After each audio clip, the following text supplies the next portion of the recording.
Senhoras e senhores, bom dia, boa tarde, boa noite. Bem-vindos a mais uma gravação de aula ao vivo, cara. Tá acontecendo uma aula ao vivo para o curso de Engenharia de Software, Introdução a Banco de Dados. Mas hoje não temos alunos ao vivo aqui na aula, só o professor Moisés dando aula para o infinito. Parabéns, professor Moisés, você é um cara que não se importa. Eu não. Eu me importo, cara, que eles estão fazendo os trabalhos práticos dele.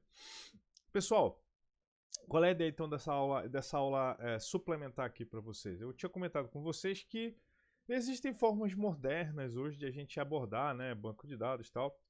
A gente falou muito de modelagem e eu gosto de falar sempre uma coisa interessante, né? Modelagem serve para muitas coisas na computação. Até se você aprender a fazer boas modelagens, isso aí vai transcender paradigmas, tipos, etc e tal. Então, a gente vai falar agora de ORMs. O que é ORM? São ferramentas que já não são novas na área de banco de dados, tá? Mas que têm se tornado mais populares, né, ou cada vez mais populares nos últimos anos, dentro da área de banco de dados. Por quê? Porque a gente usa muito linguagens orientadas a objetos e a gente sabe que não existe ainda de forma prática, comercial, altamente popular, banco de dados que conversam nativamente com linguagem de programação orientada a objeto. Tá? Então, assim, tem que ter algum drive, alguma coisa e usar. Aí, assim, normalmente quem usa tem que fazer um trabalho penoso de ficar traduzindo, fazer a camadinha de tradução entre os objetos que estão no sistema e o sistema de banco de dados, tá? E aí a gente aprende uma coisa interessante, que quando você programa orientado a objeto e você quer fazer persistência dos objetos, aí existem várias estratégias. Aí o pessoal da área de banco de dados começou a notar, pô, o pessoal de orientação a objeto precisa guardar os bancos de dados, os objetos deles num lugar que ele precisa existir por mais tempo, tá? Então, como é que a gente poderia ajudar esses caras? Vamos fazer o seguinte, bora usar o SGBD que já existe, transacional, para fazer a persistência dos objetos, tá? Então, daí surgiu a ideia de você criar um mecanismo, uma ferramenta chamado ORM, que são Object Relational Mapping. O que ele faz? Ele mapeia os objetos que a gente tem no sistema orientado a objeto para eles entrarem, participarem do ciclo de vida dos objetos dentro do sistema. E aí a gente tem agora o conceito de persistência. Então, você tem um objeto que está na memória, mas você tem uma cópia dele que fica persistido no banco de dados. Então, o que acontece? Caso alguma coisa saia do ar, caia, não sei o que, você pode ir lá no banco e restituir aquele objeto, o estado daquele objeto que estava quando foi armazenado. Então agora a gente tem um uso diferente dos SGBDs. Beleza, show de bola. Se vocês perceberem que existe uma onipresença das linguagens orientadas a objetos e o estímulo cada vez maior do uso de orientação a objeto para programar, o uso do SQL como linguagem pura, você encontrar relações, vem diminuindo cada vez mais a cada ano. E eu gosto de falar para os alunos que começam a programar orientado a objeto, estão aprendendo a programar e programam nesse paradigma, que hoje em dia, assim, você tem que saber SQL? Claro que tem que saber SQL. Você tem que saber fazer mapeamento relacional? Tem que saber fazer tal. Mas eu digo que para mim é impensável um profissional da área que programa, que vai usar banco de dados, não usar um ORM, tá? Assim, para mim já é mandatório. O cara tem que, assim, se você vai programar, vai usar banco de dados, vai fazer na sua aplicação, você vai usar, tipo, se você vai usar Android, você vai usar orientação a objeto. Tem jeito.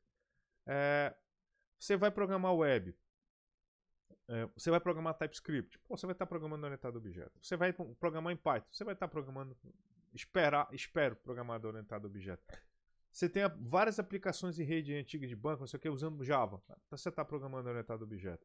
Então, assim, pessoal, se você programa orientado a objeto e você ainda vai fazer mapeamento na mão para banco de dados, a não ser que você esteja trabalhando numa aplicação muito específica de, tempo real, sei lá, segurança pública, gerenciamento de energia, controle de tráfego aéreo, coisa que precisa de milissegundos fazem diferença, você deveria estar usando o ORM.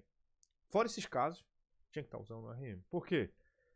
O nível de engenharia que isso aqui traz para o teu produto é muito melhor, porque você começa a separar o produto banco da tua aplicação, desacopla, tá? Tem um monte de fraquezas que você fazendo na mão, você vence com o ORM, problemas de segurança, problema de ligação, problema de tipagem. Então, assim, isso aqui para mim já é um... Então, o objetivo aqui da aula é dar essa introdução para vocês, tá? De como é que funciona isso aqui.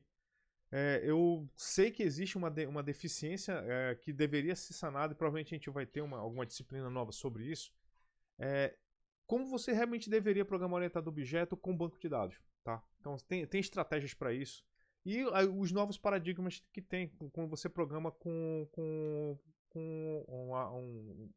um pensamento NoSQL, que foi o tema da última aula, tá? Então vamos começar aqui a falar aqui. Então, o que é o ORM? Cara, o ORM é uma técnica, tá? Porque assim, tem produtos que implementam o ORM, mas o ORM é uma técnica, tá? De desenvolvimento de software, que o objetivo dele é você simplificar a interação entre uma linguagem de programação orientada a objeto e um banco de dados relacional, tá? Então, o que acontece?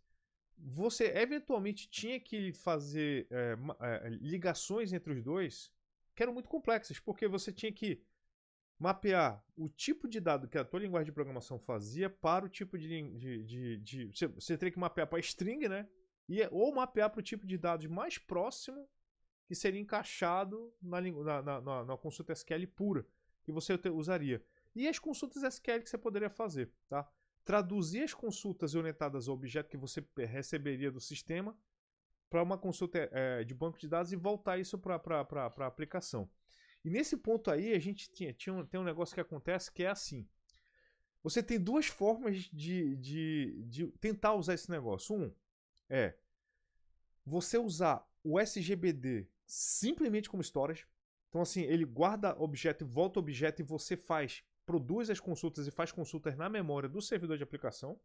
Ou você mapeia as consultas que você faria para o objeto para o SQL, faz a consulta em SQL lá no banco de dados, a resposta que você vai mapear de novo para o objeto e devolve.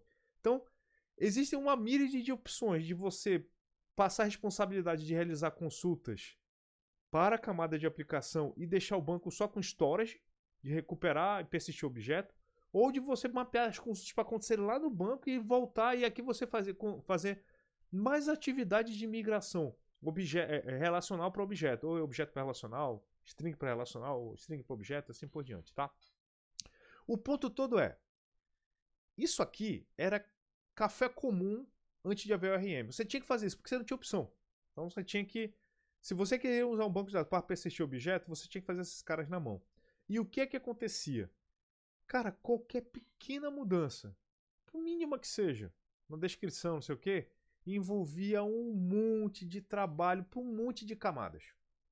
Você tinha que, tinha que adicionar um atributo, remover um atributo, mudar uma cardinalidade, atualizar um domínio de dados. Cara, você tinha que atualizar uma pinca de coisa e já sabe.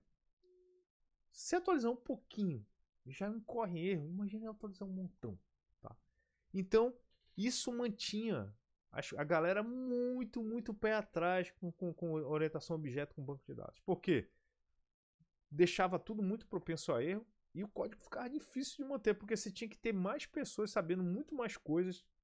Eu sempre gosto de falar, você tinha que ter especialistas capazes de fazer isso, de entender tamanho de negócio para poder fazer as traduções de forma correta. Tá? Então era um negócio que custava muito caro. Então o que aconteceu? Com o ORM, quando apareceu esse cara, a gente começou a ver que as coisas ficaram um pouco mais intuitivas. E a gente já sabe, quando a coisa começa a ficar intuitiva, as pessoas começam a entender melhor as coisas, porque essa que a intuição começa a fazer sentido. A gente não tem abstrações estranhas que tem que ser conectadas com o software para poder fazer sentido. As coisas que a gente imagina que isso aqui, intuitivamente você tem que fazer isso aqui e dá certo, e fica correto. Tá? Então, o desenvolvedor começa a se preocupar mais com modelagem, com design e tal, do que com detalhe de lógica de programa, com SQL, tradução de tipo, essas coisas todas, tá? E o bacana é, isso começou a criar um negócio bem interessante, que você começava a ver que era possível fazer traduzir entre diferentes bancos de dados e a camada de aplicação, cara, fica agnóstica quanto a isso. Não quero nem saber, entendeu? E isso aí vem de histórico, assim, não apareceu do nada, tá? Na década de 70 e 80, você imagina, ó, é uma coisa antiga, tá? O pessoal realmente tinha esse problema. Não tinha tantos bancos de dados, não tinha tanto, não eram, sistemas não eram coisas tão populares, mas naquela época já havia esse tipo de preocupação, porque já havia esse tipo de necessidade, tá? Porque a gente já tem linguagens orientadas a objetos há um certo tempo, tá? E apareciam abordagens rudimentares desse tipo aí, de mapear as coisas no braço, tá? Na década de 90, cara, aí que é coisa que eu vou dizer pra vocês. Alguém sacou essa dor lá na década de 80 e falou, cara, a gente podia fazer um produto que já encapsulasse isso aí, porque isso é uma coisa comum. A gente podia encapsular isso, tá? E fizeram, tá? Então, aí, o que começou a acontecer? Qual era a linguagem orientada a objeto que estava começando a bombar, era Java, cara. Java começou a pegar, tal, entendeu? Tipo, a Sam botou muita pilha no Java, tal. Então, o que aconteceu? Galera, surgiu o bambambam dos ORMs, que é o Hibernate, tá? Eu vou dizer pra você, ele sempre foi uma referência, tá? Então, o que aconteceu? Ele introduziu esse conceito de mapeamento objeto relacional de uma forma bem prática. Por quê? Aquela vantagem que o Java tem, cara, de estimular e reforçar o conceito de orientação a objeto. Então, assim, quando você usava o Hibernate, você via essa coisa acontecer de forma mais intuitiva, como era esperado do produto, tá? E isso resolveu a lacuna, cara. Obviamente de forma inicial, mas agora a gente tinha um produto em que você marcava, você colocava as anotações no código Java, pô, e ele transformava automaticamente em colunas, em tabelas, em relacionamentos, em chaves estrangeiras, tal. Você tinha a forma de mapear relacionamento N para N, 1 para 1, tal, aquele negócio todo. Então o Hibernate saiu na frente. Ele virou o gigante da montanha, aquele cara que todo mundo tem que bater. O que aconteceu? Na primeira década dos anos 2000, as outras linguagens de programação começaram a sacar, pô, o Java se deu bem, cara. Olha só que legal. Então começaram a aparecer frameworks de outras linguagens, tá? Tentando fazer a mesma coisa que o Hibernate fazia. Então, o Entity Framework apareceu para o .NET, apareceu o Django para o Python, tá? O Django é usado até hoje, não preciso nem dizer. Então, assim, começaram a aparecer cada vez mais produtos dessa natureza para atender o nicho dos desenvolvedores daquela linguagem que gostam de programar orientado a objeto ou gostam de usar objetos nos seus sistemas, tá? Porque eu gosto de lembrar, você pode programar numa linguagem orientada a objetos sem usar os conceitos mais importantes da orientação a objeto, mas você pode usar os objetos em si, tá? Como que tanto que tem muita gente que usa, tipo, programa JavaScript sem estar pensando em orientação a objeto, mas usa sequelize para fazer persistência. É um negócio tradicional, tá? Então o que aconteceu? A partir da segunda década de 2010 em diante, entendeu? Aí a gente começou a ver um negócio legal. Tipo, você houve o estabelecimento, a melhoria, o amadurecimento e tal. Só que era uma coisa que ficava muito clara, era a diferença de performance entre um mapeamento feito no braço e um mapeamento feito pelo ORM, tá? É só lembrar, essas primeiras versões não são otimizadas. Então, ele resolve o problema, mas não faz a coisa mais otimizada do mundo. Então, o que acontecia? Esse overheadzinho, que era o custo que ele fazia, para alguns tipos de aplicação de alto desempenho, já às vezes não era tolerável. Então as pessoas tinham que voltar a fazer, ou passavam a fazer certas consultas, em vez de usar o RM, fazer essa consulta na mão, tá? Obviamente, já diminuía muito entre fazer todo um sistema, todo um mapeamento, não, fazer só de algumas coisas que precisavam de uma atenção quanto à performance maior, tá? Então o que aconteceu? Começaram a aparecer aí agora os esforços de otimizar as soluções. O Java apareceu com o Java PA, o JPI, tá? O JPA, que é o Java Persistent API, tá? Que é uma coisa dele. E os produtos começaram a aparecer. O Entity Framework começaram a gerenciar essas coisas melhor, tá? E aí começou a acontecer aquela parada que eu comentei com vocês mais cedo, que era, antigamente as pessoas puxavam o objeto todo para a memória do servidor de aplicação e faziam as suas consultas usando os algoritmos de programação que a gente conhece lá na memória. Só que a galera começou a achar, pô, tem coisa que seria mais performática se a gente fizesse dentro do banco. Então, traduzir as consultas de objeto para consultas de banco, aí faz a consulta no banco, que o banco é bom para fazer isso, aí o retorno mapeia de volta para o objeto. Então, agora a gente não estava mais só traduzindo entidades e relacionamentos à estrutura do banco, a gente também estava traduzindo as consultas para o banco. Então, começou a otimizar essas traduções e o poder desses caras. Então, a gente começou a ver que começou a se atingir um equilíbrio na ideia de haver soluções híbridas, que a gente gosta de falar aqui, tá? Que é combinar o RM e a hora de, ó, esse cara aqui não, esse cara aqui eu quero que seja feito, eu vou fazer aqui na mão, tal. Então, a gente começou a ver que o mercado começou a entender que tinha coisas que precisavam de um equilíbrio e começou a fornecer soluções que davam esse tipo de opção para os seus clientes, tá? A partir de 2020, agora bem recente, obviamente, tá? A gente vê a evolução desses frameworks, tá?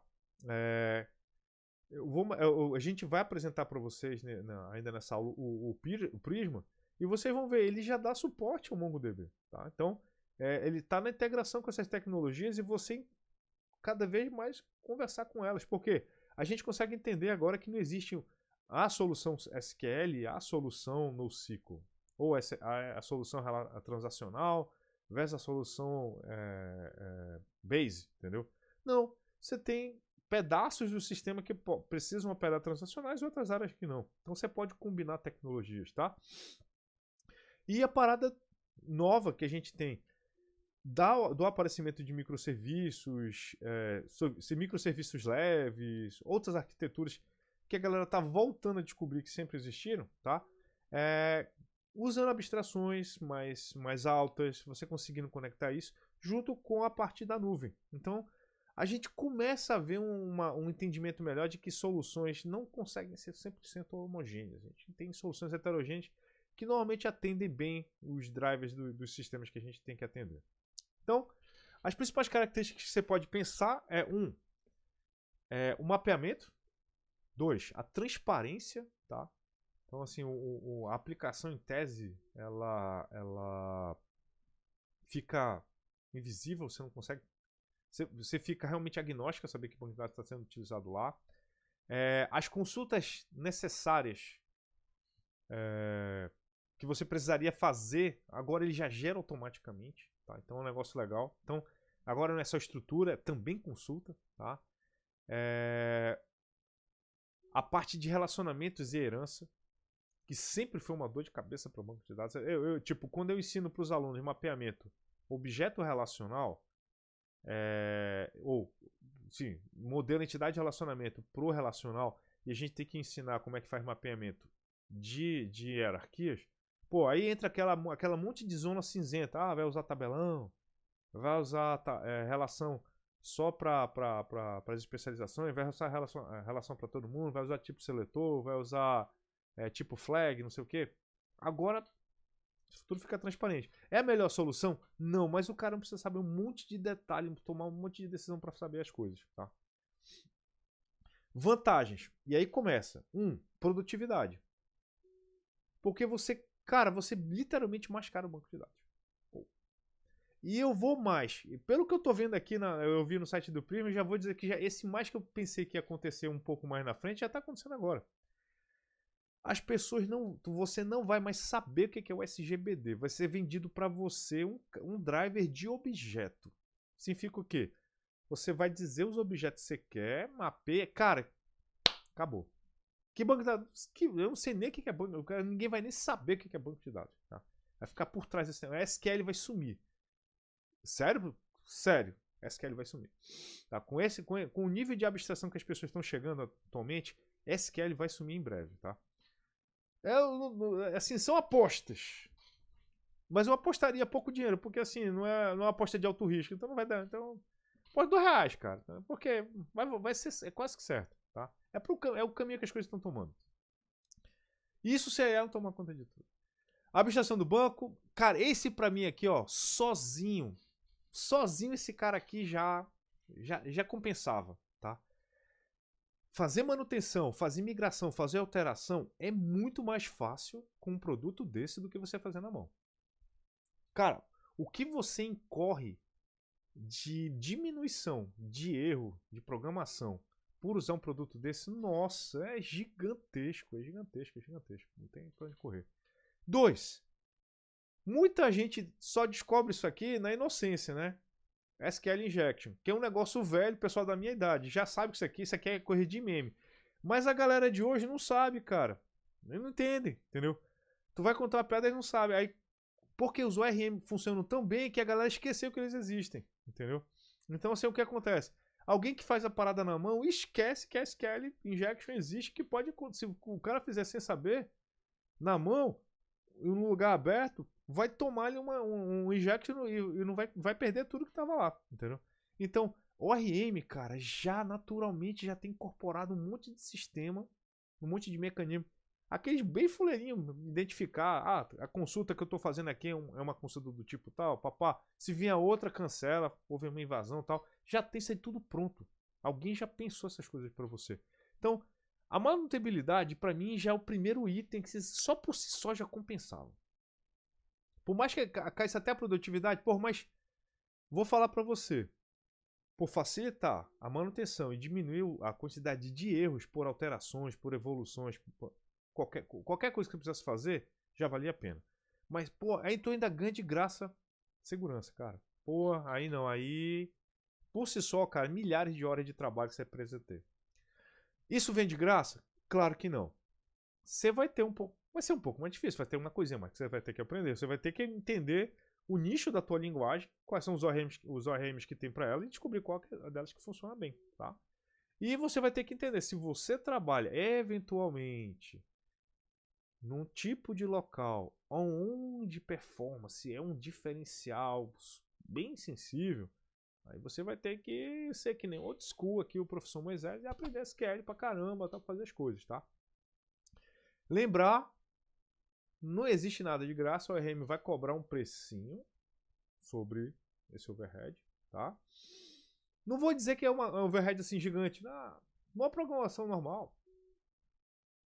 2, você vai ter que aprender um produto específico, tá? Você vai ter que escolher o teu stack, tá? Por quê? Dependendo da linguagem de programação que você vai escolher, tem vários ORMs para ela disponíveis, tá? Então você vai ter que entender e ficar bom em um. E ficar muito consciente de que se você for trabalhar em certos lugares, aquele lugar pode não estar adotando o ORM que você ficou bom. Então você vai ter que eventualmente reaprender alguma coisa aqui para lá, dependendo de quanto você atualiza o seu perfil lá no LinkedIn, tá? Exemplos principais. Você tem o Hibernate, obviamente, entendeu? Entity Framework do .NET, Django, o SQL Alchemy, tá? E assim tem outros, milhares. Eu não falei aqui, né, do Sequelizer, entendeu? Outro, famosaço, entendeu? Então assim, o ORM, cara, que eu vou dizer pra vocês, cara, desempenha um papel fundamental. E digo que hoje, para desenvolvedor, faz as coisas simples, coisa web e tal, cara, vai nele. E eu vou te falar, com o IA, aparecendo IA, cara, é mais fácil ainda usar esses caras. Então, assim, é mais uma coisa que um bom desenvolvedor tem que anotar, tá? Porque, galera, não vamos cair nesse papinho de que a gente não usa banco de dados. Os bancos de dados tá em tudo, tá? Então, de web, mobile, embarcado, não sei o que, você vai ter que usar. E, cara, usar um produto desse quando disponível, só tem ganho, cara, só tem ganho. O downside disso aí é muito pequeno. E a quantidade de aplicações específicas que você não poderia usar, você teria que usar um negócio na mão, é muito pequeno. Bora falar do Prisma. Por que o Prisma? O Prisma tem umas características bem legais. Eu escolhi ele principalmente porque ele tem características bem interessantes para quem programa web, tá? Vocês sabem que eu gosto de Java. Podia usar o Hibernate, mas eu imagino que o Java hoje em dia não é tão popular para desenvolvimento web quanto o TypeScript, tá? Eu acho legal o JavaScript, acho, mas assim, eu preferia que ninguém programasse JavaScript. De preferência, programasse em TypeScript, tá? Não só porque é mais seguro para o desenvolvedor, porque ele pega erro, aquele monte de coisa e tal, mas como ele permite você programar orientado a objeto e tal, aquele negócio legal. Obviamente, JavaScript tem que ser sabido? Tem, porque quando rodar vai ser JavaScript, tá? Mas o Prisma ele tem uma compatibilidade muito boa, ele tem vantagens muito legais, que vale a pena citar aqui com vocês. Então, ele é poderoso e moderno, entre aspas. Isso é que obviamente está sendo tirado do site deles e tal. Ele tem integração com JavaScript e TypeScript, óbvio. Ele é feito para manipular acesso a banco de dados. É um produto que está ficando cada vez mais popular, cara. Tá bombástico. Tá? Uma coisa legal, ele tem uma abordagem declarativa. O que é declarativo, professor? É que você não diz como a coisa acontece, você descreve o que você quer. Lembra que eu comentei com você como funciona a linguagem SQL? Que você não precisa dizer como a linguagem vai ter que fazer a consulta. Você diz, ó, eu quero dado assim, assim, assim. Você descreve o dado, aí o banco executa a consulta, tá? Então o que acontece? A gente tem um modelo de descrever os esquemas que é próprio dele. Mas lembra muito orientação a objeto, lembra muito de escrever uma relação, tá? E é muito fácil de colocar ele. Então, qual o bacana disso? Ele desassocia a linguagem de programação desse esquema. Porra, professor, isso é legal. Por quê? Porque ele tem um script que ele lê aquele cara e converte para as estruturas de dados da linguagem e fica guardado internamente. Tu não tem nem acesso, tu nem sabe o que é. Tá? E o que é legal? Para passar isso para outras linguagens, galera, é só gerar outro conversor. Então você poderia ir para Python, para C, não sei o que, tal. Mas assim, isso aí fica transparente, cara. Um negócio filé, tá? Suporte a diversos bancos de dados, cara. Literalmente, galera, você troca o banco de dados nesse cara com uma linha. Tá? E ele automaticamente te dá as atualizações sobre coisas que uma coisa é compatível, que não é, assim por diante. Tá? Então, um negócio fenomenal. Gera consulta automática. Então, aquela parada assim. Ah, eu tinha que escrever uma consulta SQL lá e depois fazer a tradução aqui. Porque, lembrando, alguns ORMs traduzem as estruturas, mas não traduzem as consultas. Esse aqui traduz a consulta. Na verdade, as consultas mais básicas que tem já são geradas quando você passa o esquema para ele. Tá? Então, assim, é um negócio que já fecha muita coisa que você poderia fazer. E tem um plugin lá no VS Code, integrado com o IntelliSense, cara, que já deixa a parada filé, brother. Então tu não precisa errar um monte de coisa para descobrir se a parada vai... Não, cara, ele já faz, ó... O negócio funciona, cara. O negócio é lindo, o negócio é fenomenal, entendeu? Características, associações, relacionamentos, já faz tudo preparado, tal. A migração, cara, eu digo assim, é muito mais assim, é suave na nave, é automático, já não, já não é uma Skynet ainda não. Mas tá alguns anos-luz à frente do que o TypeORM, do que o Sequelizer, já isso com certeza. Com certeza. Fiquem tranquilos. Então, lembrando aí, né? Vantagens que vocês devem lembrar: produtividade, facilidade de uso. Realmente é fácil. Eu vou demonstrar aqui. É bem tranquilo de fazer, é bem tranquilo de usar, tá? Tem integração com esses ecossistemas que são muito populares hoje em dia. E eu digo assim, pessoal, como desenvolvedor, se você não está nichado, tem que saber esses caras, cara. No mínimo, tá? Vai desenvolver, vai trabalhar por aí, 95% de chance de você ser contratado para ser um desenvolvedor web em algum lugar. Tá? Ou em qualquer lugar que você for trabalhar, vai ser de você programar alguma coisinha web, cara. Então, assim, já sabe, brother. Já tem que saber TypeScript e tal. E, cara, é um negócio que traz vantagem para você, cara. Então, vale a pena. Desvantagens. Cenário avançado, aquele negócio, a gente já sabe que isso é coisa, não é o problema do Prisma em si, é o problema de qualquer URM. Em cenários muito específicos, você vai ter que escrever as consultas na mão. E isso aqui, ó, tá sendo vencido, tá? Ele tá ganhando adeptos à torta e direito, tal. A empresa dele está ficando rico, daqui a pouco vai estragar o produto, claro. Toda empresa que começa a ganhar dinheiro vai estragar. Mas assim, tá ganhando campo. Tá ganhando bastante campo.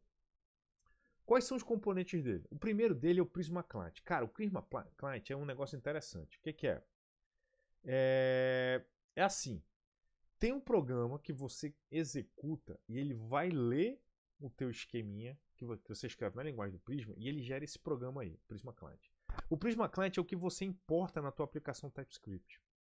Então esse cara, ele foi gerado com base no teu esquema para fazer todas as consultas que tu precisa. Então toda vez que tu muda, tu tem que gerar esse cara de novo, tá? Essa aqui é a grande parada. Então o pessoal fala aqui, ó, o Prisma Client é gerado automaticamente com base no modelo de dados definido para a aplicação, tá? Então, cara, tu não precisa, assim, as consultas de encontrar as coisas, fazer insert, não sei o que, ele já gera automaticamente. E ele sabe combinar as coisas que o comando da linguagem fornece para gerar as consultas. Então, esse cara aqui é a magia da parada, entendeu? Ele faz as coisas automáticas. Ele é gerado com base no teu esquema para fazer as coisas que você precisa fazer dentro da linguagem, tá? O Prisma Schema, entendeu? É onde os dados são definidos. A gente vai ver já um exemplo aqui dele. É declarativo, descreve a estrutura de dados, esquemas, atributos, etc e tal. E você tem uma linguagem específica do Prisma que é isolada da linguagem. Mas assim, como ele tem essa integração muito grande, inicialmente com JavaScript e TypeScript, vocês vão ver que lembra muito TypeScript, cara, entendeu? Mas assim, quem vier de Java, C++, assim, talvez não vá achar uma coisa tão estranha também não, tá? Eu era desenvolvedor C++ quando eu desenvolvia e eventualmente Java e, cara, passei muito tempo do meu doutorado programando em Python, não achei nada muito complicado. A gente tem o Prisma Migrate, que é o que esse cara faz aqui? É o cara que conecta no teu SGBD, atualiza a tabela quando você muda as coisas automaticamente, cria, apaga, faz o que você quiser nele, cara. É um negócio louco, tá? Vou fazer umas demonstrações aqui rápidas, se não der nenhum pau muito louco no meu exemplo aqui. E o Client Generator, que é o cara que cria o cliente. É o cara que cria o primeirão lá, tá? Então, ele recebe o Prisma Schema como entrada, ele vai ler o banco de dados que ele vai usar para mapear e, ó, faz a parada, tá? Então ele vai gerar o código TypeScript e JavaScript e, ó, já era, garotão. Tu importa no teu código bombástico. Tem o Prisma Studio, que a última versão que eu vi, que faz alguns meses, é legal, tal, mas, cara, eu prefiro usar o visualizador da linguagem. Tipo, do banco de dados. Tipo, tá aqui o MySQL Workbench, eu vou usar ele aqui no nosso exemplo. Mas você pode usar ele se quiser pagar. Eu não quero pagar, então assim, principalmente para dar aula disso aqui. Vamos dar uma olhada? Bora dar uma olhada. Vamos lá, juntos. Primeira coisa, vamos dar uma olhada aqui no site do Prisma, tá? É o Prisma.io. Se você colocar só Prisma.io, você vai cair na página do Prisma, que é o produtão, cheio de coisa e tal. Mas eu estou interessado no Prisma ORM, tá? Então, é esse cara aqui que eu quero olhar. Então, qual é o objetivo dele? Fazer que muita gente usa ele e tal, mas aqui ele tem compatibilidade com bancos relacionais, bancos não relacionais e tal. Tem um modelo que você pode ler. O que eu acho legal disso aqui, galera? A gente vai ver já aqui no meu VS Code. Não tem aquele negócio mais de anotação. Acabou isso. Tá tudo gerado, tem os modelinhos, vem os objetinhos já gerados, tal. Então assim, cara, filé. Se mudou o esquema, muda em um lugar só, cara. Pô, acabou. Então, os tipos, como o cliente é gerado automaticamente, ele faz um mapeamento de tipos automáticos, tá? Entendeu? Então assim, é intuitivo, tá? Eu acho muito legal. Você pode, se você quiser escrever a consulta no braço, pode escrever, cara. Ele não vai te tirar essa liberdade, tá? Não? Migração tranquilo, de passar de tipos para o outro. E vai, tá? Então, tem muita coisa aqui. Obviamente, isso aqui é o site dele, né? Ele não vai falar mal do próprio produto aqui, tá? Beleza. Mas vamos dar uma olhada? Vamos lá, vamos dar uma olhada. Vamos lá, Quick Start. Então, primeira coisa que a gente tem que olhar aqui, né? Como é que começa as coisas?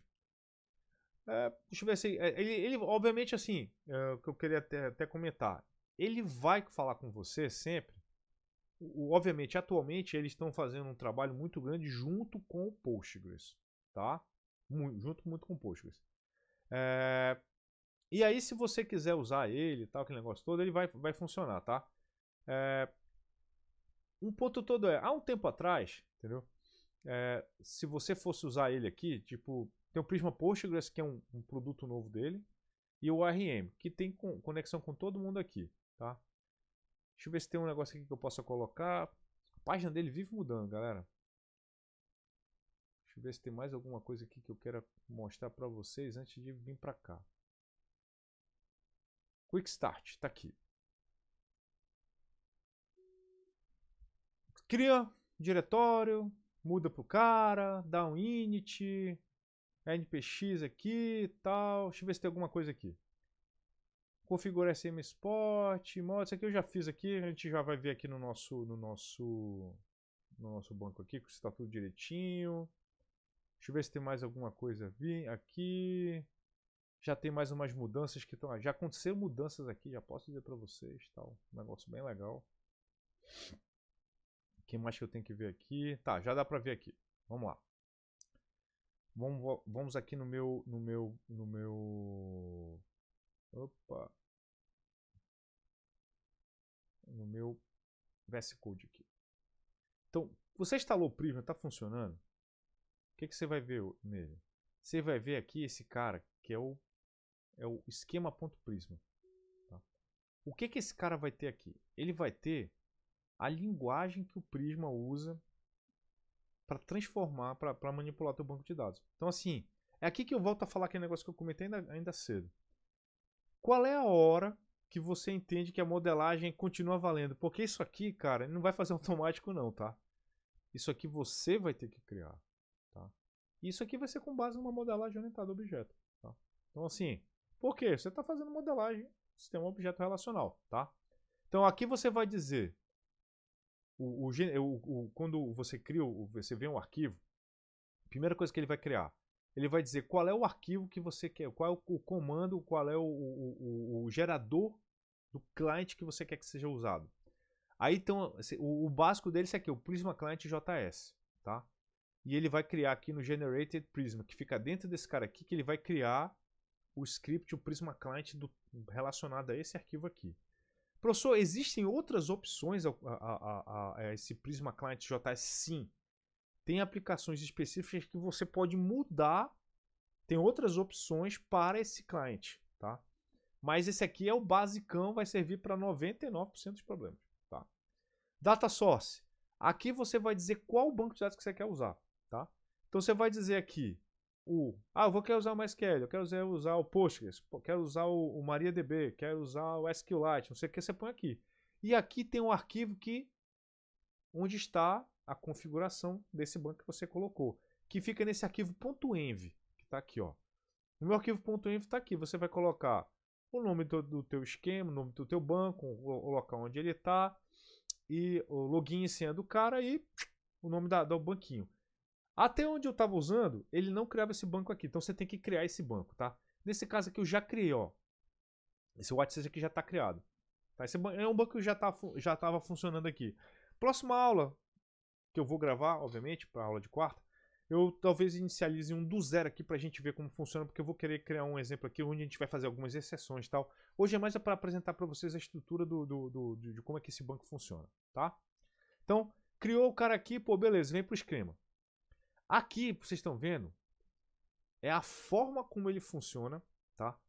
Para definir as estruturas. Então, vamos lá. Você tem um cara chamado model, que vai ser a relação, vai ser a tabela, como a gente vai colocar no nosso objetinho, tá?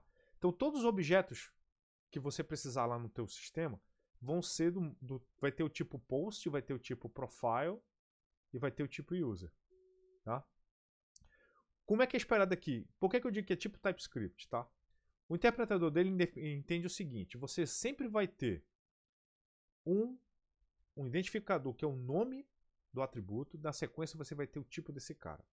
Aí, na sequência, se você quiser colocar uma coisa que altera ou adiciona informação ao tipo que vai ser dado, você vai botar um arroba. Tá? Então ele sempre vai esperar um par de coisas. Nome do atributo e tipo, nome do atributo e tipo, nome do atributo e tipo. Por isso que ele não tem vírgulas. O interpretador de linguagem entende isso na hora. Tá? Então, beleza. Se você quiser colocar alguma coisa que modifica aquele tipo, aí tem um arroba na frente, tá? Aí você pode colocar quantos arrobas você quiser. É arroba, ele sabe que ele está modificando o tipo que ele viu anteriormente. Então, ID. Se você colocar arroba ID, você está identificando, cara, esse cara aqui é uma chave. Onde você colocar arroba ID, na linha que você colocar arroba ID, o cara, no tipo aqui, ele está identificando esse atributo aqui que foi colocado aqui é uma chave. E você tem os modificadores também desse tipo. Tipo, esse cara aqui era uma chave. Ah, eu quero que o valor default dele seja um autoincremento. Então ele vai dar o jeito, cara. Não precisa se preocupar. Ele vai olhar o SGBD que ele vai se conectar e ver. Cara, como é que eu implemento autoincremento nesse cara? Põe lá. Aqui, ó, tem o datetime. Então tem um tipo aqui, created at. Datetime. Isso aqui ele vai escolher, ele que define qual a melhor mapeamento. Se você não falar nada, ele que escolhe qual o melhor mapeamento que vai ter para esse SGBD que você vai usar. E ó, qual o valor default? Função null. Tipo, eu quero que isso seja. O banco de dados vai pegar uma função, ou ele vai implementar internamente, tá? A função de dar do tempo no momento que vai ser colocado. Então, esse cara aqui vai guardar a data e a hora. Pô, bacana. Como? Sei lá, cara. Ele vai colocar lá dentro e a gente vai ver já já, tá? O update at. Aí esse mesmo cara aqui, só que, ó, mesmo tipo, só que ele vai colocar o arroba, update, ele vai colocar a data da última atualização. Esse cara aqui, o default dele é a data que aconteceu a operação. Esse cara aqui foi a data da última operação que aconteceu nele, tá? Title. Pô, título. Aqui eu podia ter parado string. Se você quiser, tipo, pessoal, eu queria usar uma coisa específica do MySQL. Então você pode definir, olha, eu não quero só que seja string, eu quero que seja uma string de até 255 caracteres. Aí você pode especificar, ele te dá essa liberdade, tá? Isso aqui, se eu trocasse ele para outro SGBD, ele ia se ajustar para dizer para ti se o varchar fazia sentido nesse SGB, se não fazia tal. Então é um negócio bem legal. Basta você trocar aqui, ele vai te dizer se a parada é compatível ou não. É muito legal. Aqui é a hora que começa a ficar parecido com TypeScript. Olha aí. Quando você coloca uma interrogação do lado de um tipo, você está dizendo que esse tipo é opcional. Que esse atributo aqui, ó, é opcional. E aqui vem a primeira diferença fundamental e muito importante entre como você escreve um esquema no Prisma e como você descreve um esquema em banco de dados tradicionais. Que diferença é essa? Num banco de dados tradicional, quando você não fala absolutamente nada na definição do esquema, o atributo aceita nulo. Normal, a gente tá... toda vez que você... aquele atributo ali é obrigatório, tu tem que ir lá explicitamente colocar not null. O Prisma inverte essa lógica. Se você não fala absolutamente nada, o atributo é obrigatório. Eu queria que o atributo fosse opcional. Aí você coloca a interrogaçãozinha do lado do tipo dele. Aí você está dando a ideia para ele aqui de que esse atributo aqui é nulo. Ele aceita nulos, tá? Então isso é uma coisa importante para a gente não esquecer. No SQL normal, o valor default de um atributo, quando ele é definido, se você não fala nada, é aceitar nulos. Quando você define alguma coisa como primary key, aí é natural que vai ser, obviamente, not null. Tá? Agora aqui não. Aqui, todo atributo, aqui não sei que você fale o contrário, é obrigatório. Você tem que explicitamente dizer que ele é opcional, usando a interrogação do lado do tipo. Tá legal? Booleano. Default, false. Adoro isso, cara. Esse valor default, eu vou dizer pra vocês, eu sou fanzaço, cara. Detesto deixar no vazio. Põe um valor default pro cara pra saber que foi inicializou bonito, tá? E aqui, ó, uma coisa muito legal que é a definição de relacionamentos que acontece aqui, tá? Como é que tá acontecendo aqui? Aqui, aquela regrinha de integridade referencial que a gente vê em SQL, acontece aqui de uma forma bem sutil. Primeira coisa. Aqui está dizendo o seguinte. Esse cara vai ter um atributo chamado author ID, tá? Author ID. O que é author ID? Author ID vai guardar um inteiro. Pô, beleza. Então, o que é esse inteiro aqui? Esse inteiro aqui vai ser o cara que vai implementar essa restrição de integridade referencial. O que está dizendo aqui? Esse campo autor aqui vai guardar uma referência para um objeto do tipo usuário, tá? Aí, ó, quando você coloca @relation, você está dizendo que vai ter um relacionamento, tá? Então, esse arroba aí significa vai guardar um relacionamento. O que ele está guardando esse relacionamento aí? Ele está guardando aqui, ó, o campo AuthorID vai guardar uma referência ao ID, ao atributo ID desse cara aqui. Tanto que se você for olhar em usuário aqui, ó, ele tem um campo ID. Tá? Então aqui é a implementação da integridade referencial de chave. Tá? Então assim, esse usuário aqui só pode guardar um valor que estiver presente nesse cara aqui. Olha que bonito, né? A gente aprendeu isso em banco de dados. É por isso que eu digo assim, aprender modelagem, aprender passagem do objeto ou do R para o relacional, continua valendo, cara, e vai continuar valendo, porque esse tipo de coisa aqui funciona. Talvez daqui a um tempo isso aqui nem seja mais necessário, mas por enquanto a gente precisa saber. Isso aqui, eu digo para vocês, esse cara aqui, ó, como eu estou dizendo aqui que esse cara aqui é obrigatório, tipo, lembra? Se eu estou dizendo que esse cara aqui é obrigatório, aqui só pode pegar um objeto, significa que esse cara aqui é a chave, é o cara que fica do lado. Tipo, um usuário pode ter no caso aqui, um usuário pode ter um post, e um post pode, assim, tipo, um usuário pode ter muitos posts, e um post só pode ser de um usuário. Tanto que você vai ver aqui, olha como é que está implementado ao outro lado do relacionamento aqui, ó. Posts. Um vetor de post. E aqui vem a diferença fundamental entre pensar orientado a objeto e pensar SQL, pensar relacional. Tá? A gente aprende num esquema relacional que a referência só está de um lado. Certo? Só tem referência de um lado. Tipo, do lado da tabela que relaciona o outro. Então, se você olha uma tabela no banco de dados relacional e ela não tem chave nenhuma, só tem a chave primária dela, você não pode dizer nada sobre ela. Tem alguém apontando para ela? Não sei. Eu tenho que ir no banco, olhar se existe uma regra de integridade referencial de alguma chave estrangeira apontando para a minha chave primária. Fora isso, tu não tem como dizer. Aqui acaba essa história. Aqui eu estou sabendo dizer que, ao olhar o post, eu sei que ele aponta para um usuário. E apontar ao ter um usuário, eu sei que ele tem uma lista de posts associado a ele. Então, a orientação objeto tem isso, tá? A gente tem aqui em post uma rede de referências de objetos do tipo post.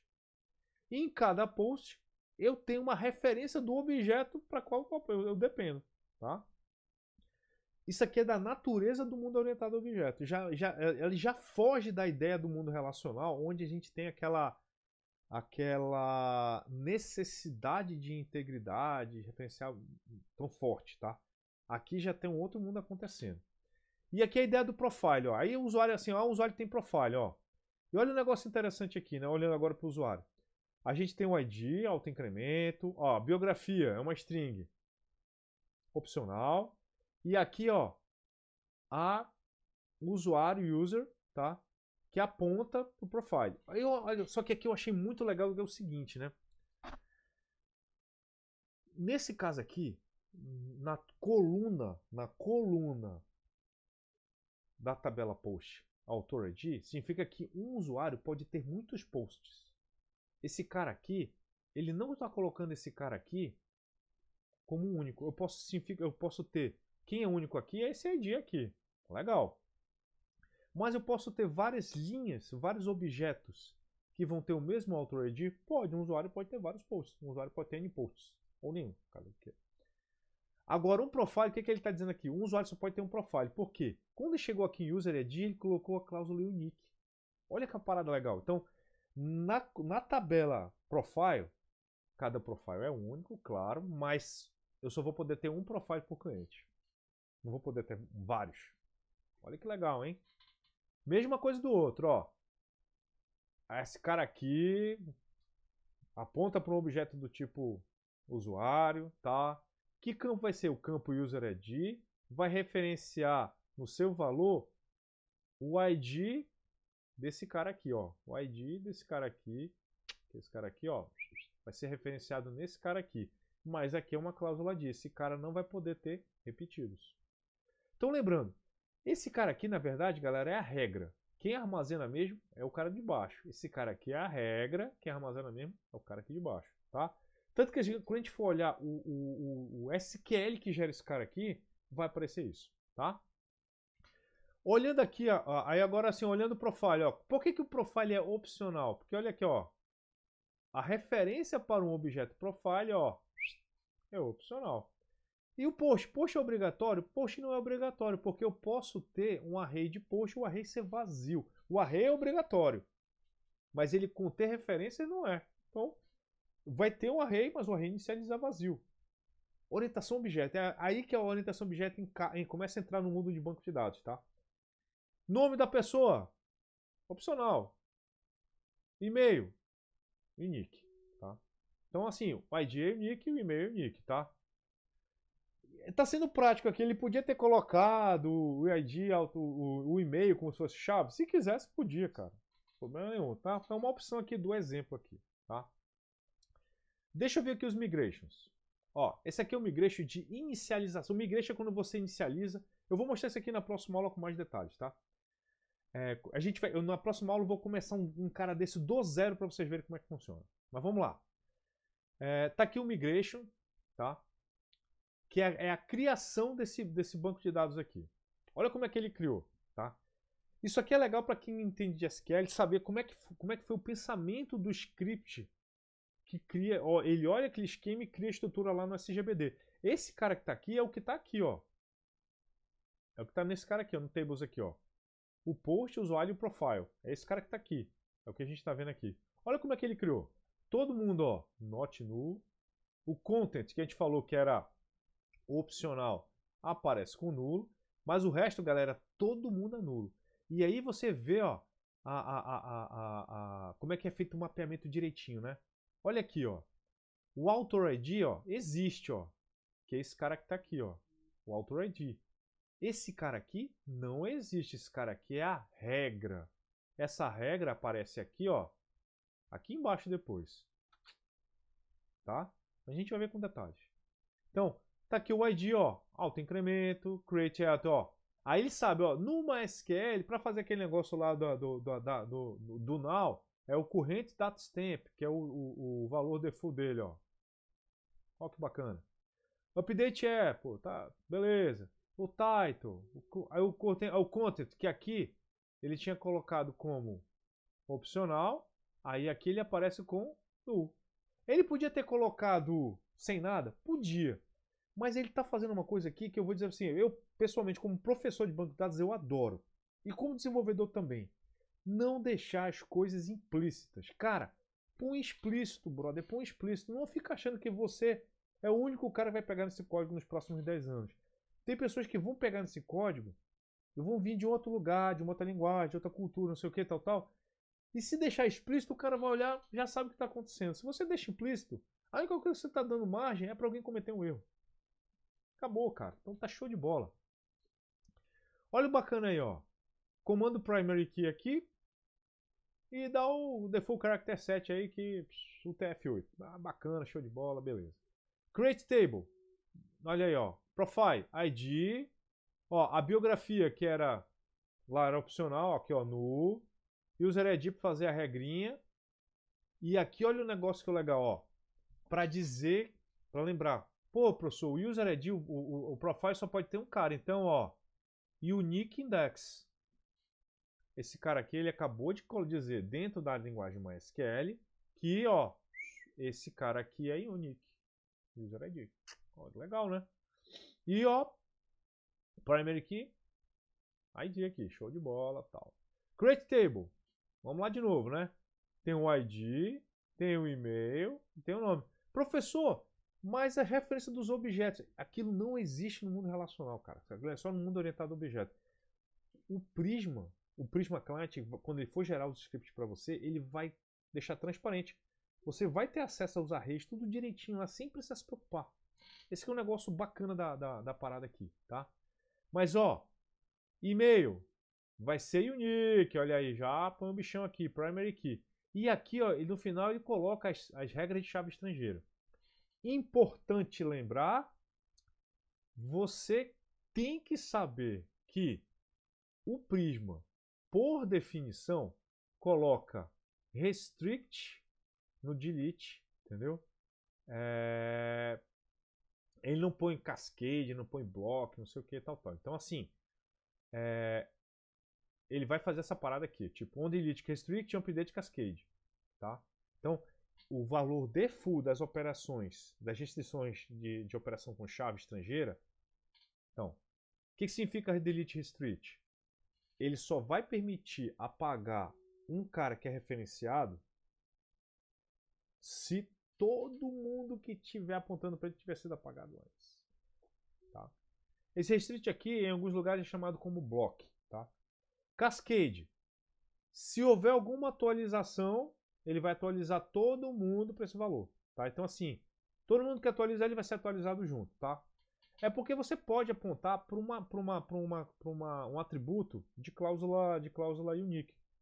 A brincadeira toda da chave estrangeira é apontar para alguém que não repete, tá? Para uma chave de acesso. Tá? Então, assim, o importante é você entender isso aqui. Por quê? Porque se você não sabe o comportamento do default, depois tu vai achar que a aplicação está com um problema, a aplicação não está com um problema, ela está executando de acordo com o que foi pedido. É que você não entendeu como é que é a configuração. Ah, não, professor, eu queria que on delete fosse cascade. Você tem que ir lá no Prisma Migrate e tem uma opção para fazer isso, tá? Obviamente sai do contexto da aula de hoje mostrar isso, mas é o que acontece, tá? Olha que bacana, né? Então a gente já entendeu o que está acontecendo aqui, bem bacana. Quando você, aí assim, eu vou dar uma rápida prévia aqui de como é que funciona isso aqui, ó. Quando você criou o seu Prisma Client, aí você vem aqui no teu no teu programa, você puxou o Prisma Client aqui, ó. Criou um objeto Prisma Client no teu sistema. Puxou, tá bacana aí. Quando você vem aqui e dá ponto, olha os objetos que vão aparecer aqui para você aqui. Ele vai aparecer os models, o post, profile e user que você criou. Porque ele gerou esse objeto com base nesse cara. Se eu criasse um objeto novo, ele ia vir aqui e colocar esse novo model. Você pode fazer um monte de coisa que você quiser aqui. Botar o user aqui. Se você botar o user e apertar ponto, você vai ver todos os métodos. Isso aqui, galera, foi gerado pelo Prisma Client, tá? Achar o primeiro, achar muitos, achar unique, group by, update. Tem um monte aqui. Contar, criar, deletar, e aí vai. Você pode fazer muitos, entendeu? Você pode fazer inserção. Isso aqui vai ser o tópico da próxima aula. São as operações que a gente faz aqui. Tipo, a minha ideia é mostrar na próxima aula para vocês como é que acontece um CRUD aqui, tá? Então, a gente vai criar e vai fazer o CRUDzinho, tudo bonitinho aqui. Vai fazer algumas consultas básicas e assim por diante. Então, é assim. E aqui, isso aqui, lembra, isso aqui foi gerado pelo aquele programa que a gente vai criar. A gente, gerou o esquema. Prisma Client Generator. Aí ele cria, ele lê os dados, gera o model, transforma isso em estruturas de dentro do sistema. Ó. Você importa a aplicação aqui, ela foi gerada para você. É um negócio bem legal, tá? O find many seria o select, o select asterisco, entendeu? Você vem aqui, ó, ele dá o cara aqui e executa. Se eu executar esse cara aqui do jeito que está aqui, aí ele vai, obviamente vai dar um erro aqui, porque eu acho que eu não estou nem conectado no banco. TSC aqui. Deixa eu ver aqui, pegar aqui. Vou pegar o exemplo aqui, como é que ele deixa aqui para mostrar. Export Prisma, cadê aqui? Tá NPX, TX, NPX. Esse, não sei se vai funcionar aqui do jeito que eu estou achando que vai funcionar, né? Vamos lá. Mas se não tiver, não se preocupe aí, né, que a próxima aula vai estar tudo bonitinho. TSX index.ts. Consolou nada? Ah, é porque não tinha nada também, né? Não botei nada no banco. Tá, tudo bem. Então, aqui no banco tá vazio, né, galera? Eu não botei nada aqui no Prisma. Mas, ó, esse cara aqui, ó, ele vai mostrar pra vocês aqui todos os carinhas que foram criados aqui dentro, tá? Aquele negócio todo. Tá? Mas na aula de quarta-feira vai ter uns exemplos bem legais que eu vou montar aqui pra vocês, tá? Deixa eu voltar aqui para os slides. Galera, então, o que a gente viu hoje? Hoje a gente viu o que é um RM, cara, um negócio muito louco, o pessoal de banco não conhece e tal. Não, a gente viu o que são RMs, por que eles são importantes na programação, desenvolvimento de software moderno, tá? Por que todo desenvolvedor deveria estar sempre usando ORMs, tá? Porque, no geral, cara, se você programa uma linguagem orientada a objeto, e eu aposto muitos centavos que você está programando uma linguagem orientada a objeto, talvez não programe orientado a objeto, mas está programando uma linguagem orientada a objeto, você está programando ou em TypeScript, ou você está programando em Python, você está programando em Java, ou está programando em TypeScript. Falei de TypeScript às vezes? Não sei. Java, TypeScript, Python, Go, sei lá, vai. Você está programando uma linguagem orientada a objeto, cara. Então, assim, você deveria usar um framework ORM para manipular banco de dados. Por quê? É questão de como desenvolve software com arquitetura, de como desenvolve software com engenharia, tá? Você já começa a aprender desde cedo as boas práticas de programação, separar as coisas, desacoplar as coisas, tá? Então, assim, o ORM é muita vantagem. Programar direto com SQL só para coisas específicas demais. Então, assim, que hoje em dia assim, são muitas exceções, tá? Então, assim, para mim a melhor forma de desenvolver hoje o banco de dados, tá? Obviamente, isso tem uma tendência com o tempo de sumir com SQL, mas assim, é natural, coisas evoluem, tá? E a gente apresentou para vocês aqui um exemplo de um ORM que a gente vai continuar a apresentação dele na quarta-feira, na próxima aula, tá? Sobre o Prisma, tá? A gente apresentou aquele no geralzão, tá? Como que ele funciona, papapá, aquele negócio como é que descreve, mas a parte prática dele eu vou fazer a demonstração para ele melhorzinho na quarta. Aí na quarta eu vou começar um do zero. A gente vai seguir aqui o site todinho, tal, para vocês verem como o site do Prisma tá bem atualizadinho. Eu sempre acompanho, faço os exemplos que eu estou mostrando aqui ao vivo para os alunos de outros cursos e sempre dá tudo certinho, mas a gente vai ver tal. Para vocês verem como a gente faz a criação, pequenas migrations, alterar, tirar um atributo, colocar outro, adicionar uma tabela e fazer fazer insert, iniciar um banco, fazer um delete, fazer update, vamos fazer um crudezinho básico aqui para vocês verem como é que a gente faz isso dentro da linguagem de programação de forma bem bobinha, tá? É mais para vocês entenderem o mecanismo de comunicação do ORM com esse cara aqui, tá legal? Senhores, agradeço a todos pela audiência, né? Já que não teve ninguém presente, parabéns para vocês, turma de banco de dados 2025-2 de engenharia de software. Galera, obrigado a todos pela presença, boa noite e vejo vocês na próxima gravação. Valeu, um abraço a todos.